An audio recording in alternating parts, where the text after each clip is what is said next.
కోడి పందెం గురించి చెప్తాడు మా నాన్న. ఒక కోడిని పందానికి వేస్తే అప్పుడు పాపం చాలా పందాలు కొట్టింది, మెత్తబడింది. దాని పొట్టకు తగిలి పేగులన్నీ బయటపడ్డాయట, అవతల దానికి కత్తి తగిలి.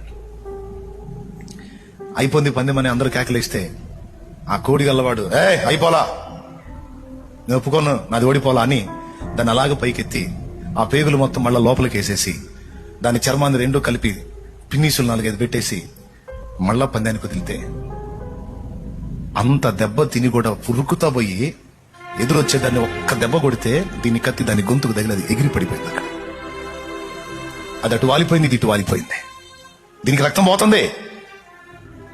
చూడు దాని పట్టు చూడు, ఎంత పక్షి, ఎద్దు పశు. యజమానుడికి న్యాయం చేయడం కోసం అవి అంకితమైన తీరు చూడు.